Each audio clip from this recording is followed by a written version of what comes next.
At this point, we're going to go ahead and open up Tractor. And when Tractor first opens up, you're going to see a consistency check. It's making sure everything that's in your library that's supposed to be there is there. Sometimes you might have tracks missing, and that usually happens because you've renamed a track or renamed the album, something like that. That's why it's really important to do that stuff ahead of time. If you do end up with missing tracks in next to this column here, or this row here, they'll show up under here, and you can click on relocate and just navigate to the folder where they are. Usually it'll just be a different album folder in case you found what the album is, or you've replaced it with a full album or something like that. All right, now on the left side, we're going to go to the browser in the iTunes module, and we're going to open that up. Now, the iTunes module takes a few seconds to load while it looks at all the playlists. The more playlists you have, the longer it takes to load, and I have a lot of playlists. I'm looking for this one that says exclamation Tractor, and that's the DJ library in my iTunes library. So I've selected that, but I'm going to double click on it. And now inside of it, we see all of my smart playlists. And when we're DJing, I can go through these smart playlists and just select the one that I want to pull from and DJ from. But I'm just going to select the topmost one, the Tractor one. And in order to find the new tracks that we just imported, I am going to click on this column here with the locks until I see a lock here. And then I'm going to take the scroll bar and scroll all the way to the bottom. Now we can see in gray all the songs that are new. I'm going to click on the very topmost one, hold shift, click on the bottommost one, and highlight them all, and then do a right click, choose import to collection as tracks. I'm going to do that in parallel processing so that it does it as fast as possible. This will take maybe a couple of minutes. At the bottom of the screen, we'll see a progress bar letting us know how much longer we have to wait. If it's less songs, it won't take as long. If it's more, it'll take longer.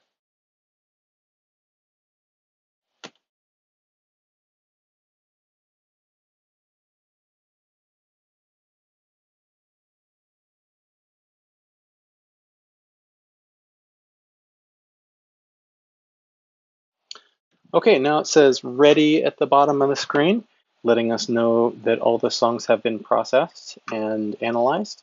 Now we have a little, what looks like a record album icon next to all the songs, but no lock yet because we haven't put the beat grid on there and we haven't locked it down, which is the most important thing to do so that we can very easily make songs sync up to transition between one and the other.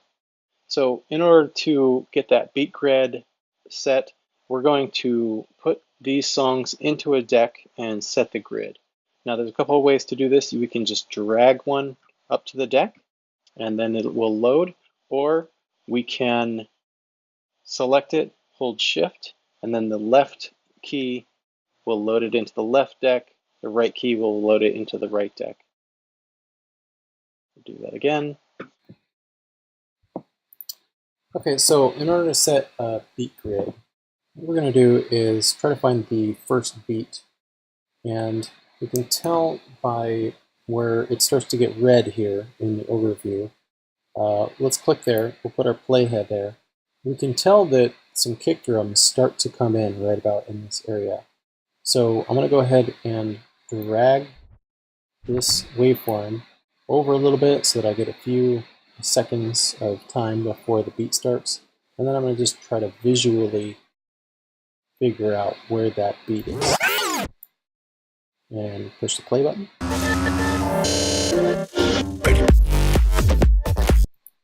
And so it looks like this beat grid is actually half a beat off.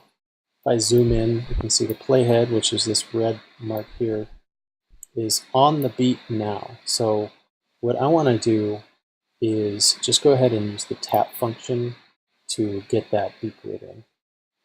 So if I don't see the function to be able to put in the grid, if I just put my cursor at the top of the deck and double click it, then I get more options, and as you double click it, it will cycle through the different options that you can have for the deck.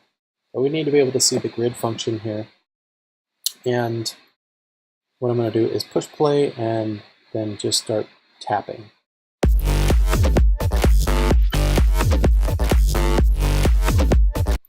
And you can see after only 4 taps, it set the beat where it's supposed to be. I'm going to go ahead and rewind a little bit and just look at it again and see if it seems right.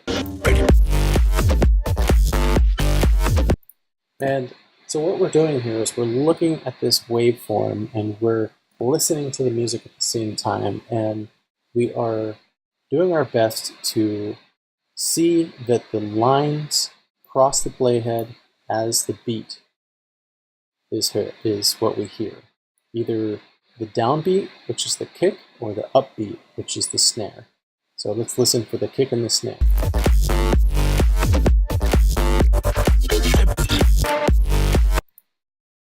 All right, and so this has a kick and a snare happening at the same time, but we have a downbeat, which is a 1 and a 2. And fortunately, the counter helps us count at the same time, so you can see that this is a 1, and that is a 2. So your snare is going to be on the 2. Now it's most important when you're setting your beat grid that your snare is on a 2 rather than your kick being on a 1. So sometimes the kicks can be off, and by whoever mixed the song, they might decide to not put the kick exactly on the 1. So that's fine. Just make sure that when you're tapping in the beat grid, or if you're doing it manually, you can move it around using these controls here, that your 2, your upbeat with your snare is on the line, is on the grid. It's more important than the kick that the snare lines up. So now that we've figured out where that first beat is, we can go ahead and just skip through the song. And we can do this while we're playing the song, or we can do it just visually. I'm just doing it visually right now. I'm just looking to see if it looks like all these lines continue to stay on the beat. And we can zoom in a bit, and it looks like it's really on there. That's good. So I'm skipping through using the waveform at the bottom. These are the magnification controls. You can click on this top one to magnify in, this one to magnify out, and this one to go back to normal. And that looks good. That looks like the beat grid is working on the song. And then as soon as we figured that out, we click the lock, and that means it will not change again. Now, next thing would be to set cue points. And so cue points are going to be useful for knowing when a good spot to either drop the beat or to make a loop would be. And so I've just skipped over to where this first beat is. My habit is to usually put a 2 or a 3 on the first beat, depending on how big the intro is. This is a really big intro, so I'm going to put a 3 here. And all you have to do is set the playhead even just close to where that line is, anywhere within a half a beat, and it will snap to there. So say I'm within a half a beat and I push a 3, you can see that it goes onto that beat marker. So now that I've got a cue point, if I push on that cue point either on the controller or in the software, it will automatically snap to that cue point and start playing from there. So now that I've got that beat there, I want to figure out where a good cue point would be in order to loop before this beat. And there's a handy little mathematical tool built into the overview where wherever your playhead is, it will tell you if you're plus 15, plus 16, however many bars you are away from the playhead. And so I'm going to go backwards from that, from the third cue point, and I'm going to go in multiples of 4. And so I'm going to go here to 8, and I'm going to go ahead and set a 2 right there. And then I'm going to go 8 more back and set the 1 right there. And as you can see, there's a few beats that are ahead of this, this first cue point. So you can listen to that and see what that sounds like, but my intuition is that this first cue point is actually going to be where the rhythm actually starts. So let's check that out.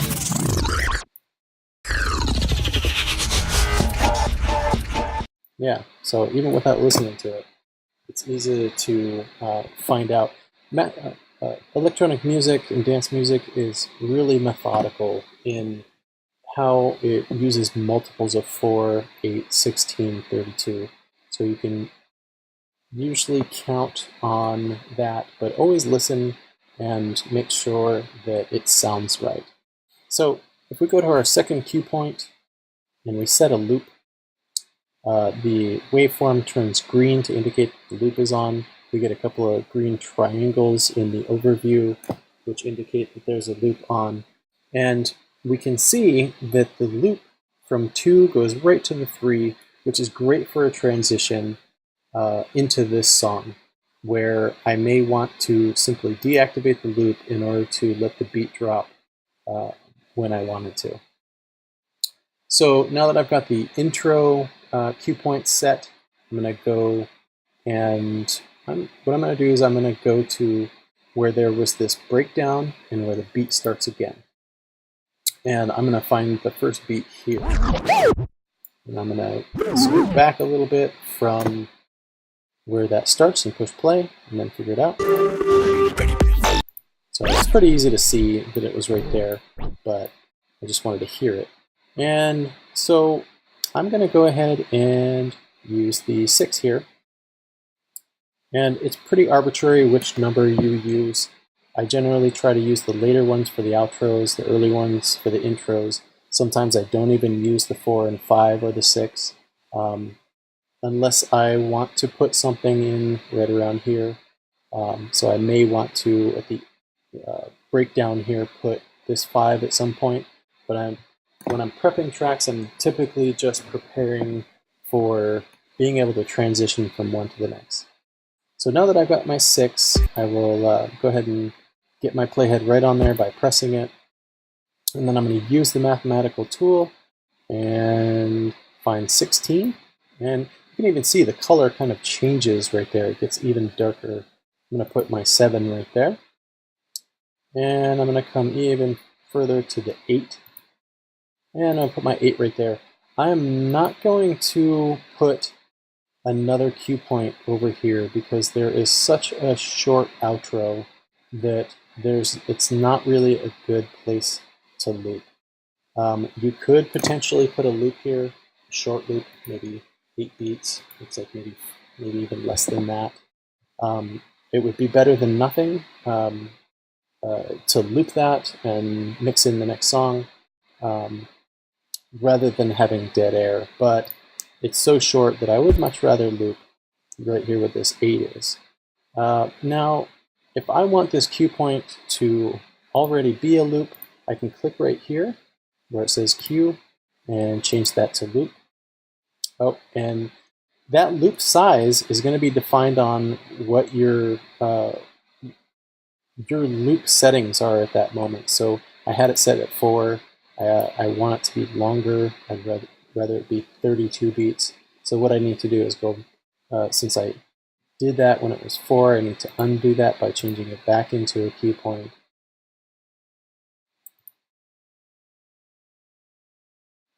And now it's just back, it's a cue point again. And now if I want it to be a loop, then I change that to loop. And as you can see, now it's a 32 bar loop, or beat loop. And that should make a good loop for an outro. And that's it for prepping the cue points. I'll do one more so that we can mix between a couple of songs here.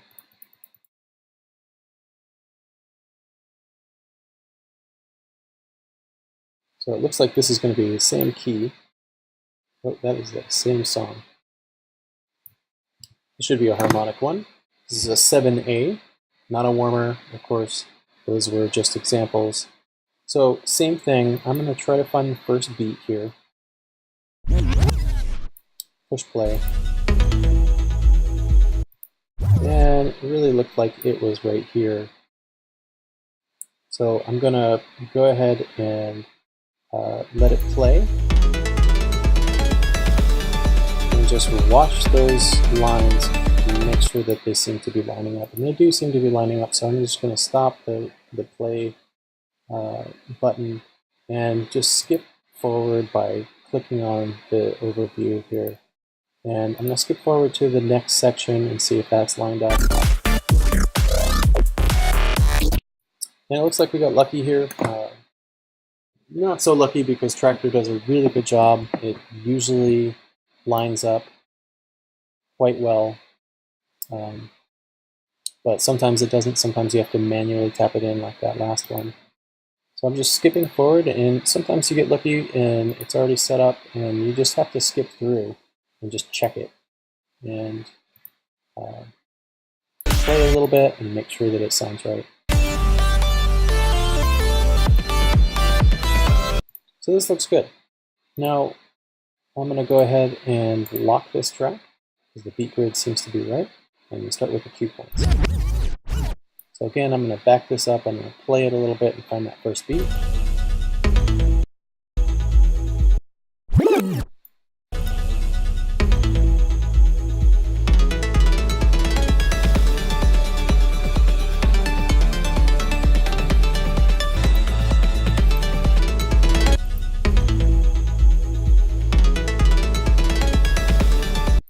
So that's kind of hard to find that one. It kind of fades in. So this is where it might be good to actually use these markers and look for where it says 1. And so it does look like the bass starts to come in here. We start to get a beat, and our counter says 1, 2, 3, 4. So I'm going to say that this is our first beat. Change to our cue section. I'm going to set my 3 here. And then I'm going to start using math again. I'm going to go back to 8, set my 2. And I'm not sure. This song might have a really short intro. So I'm just going to stick with this as my first cue point. And maybe just go back 4 for the first one. Since ahead of here, there's not enough to go back a full 8. And then what I'm going to do is try to find a new section. It really looks like there is a little bit of a breakdown that happens right around here, and then the beat comes back in right here. Let's listen to that.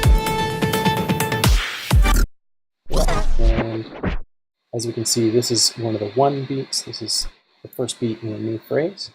And I'm going to go ahead and start using this section as an outro. And I might put a 6 right here.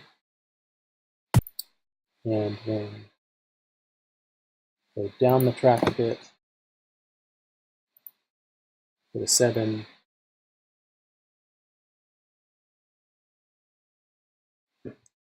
And I'm not sure what's down here. You might have to listen to this, find out.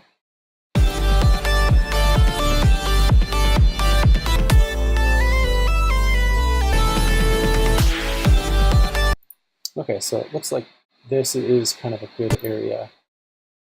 So 8 from the 7. And this would be a good place to loop again. Oh, so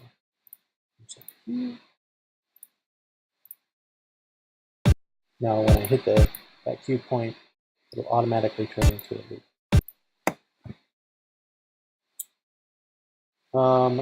You know, it looks like I actually did that wrong, and that should be 16. So let's change that back to cue to undo that, and then back to a loop again. And then listen to that. It's always a good idea to listen to your intro and outro loops to make sure that they actually loop really well. So let's listen to it.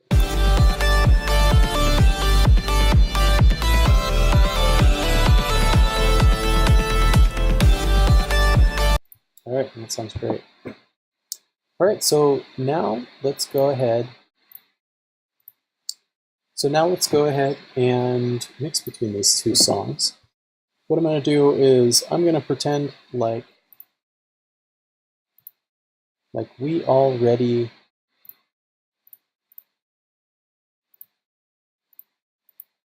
there we go.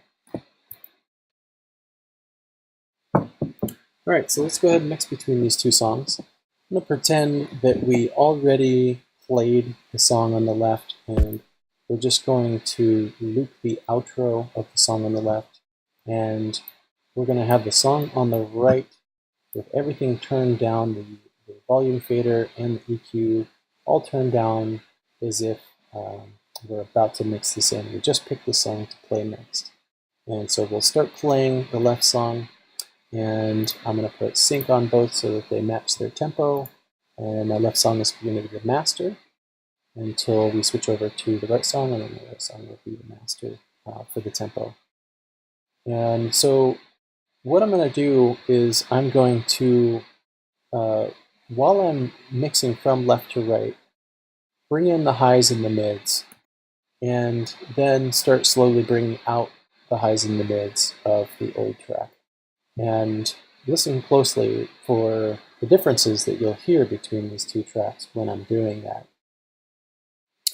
Now, once the highs and the mids are transitioned over from the left track to the right track, you'll notice that the lows will still be playing from the left track and not from the right track. But I will bring those out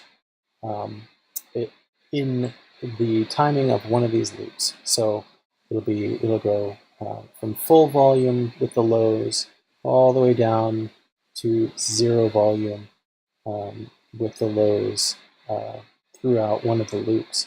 And then that will be the time when I will just slam in the bass on the next track. All right, here we go.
And essentially that's mixing between two tracks.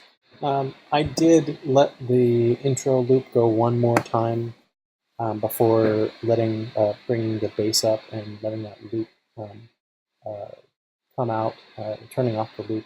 But you can do it however you want. You can turn off the loop and make it so that when you turn down the bass on one track, the next beat comes in immediately. It really just depends on how you want to do that transition, and it's totally up to you. It's artistic, so have fun with it and just practice a lot, and don't hesitate to ask if you have any questions.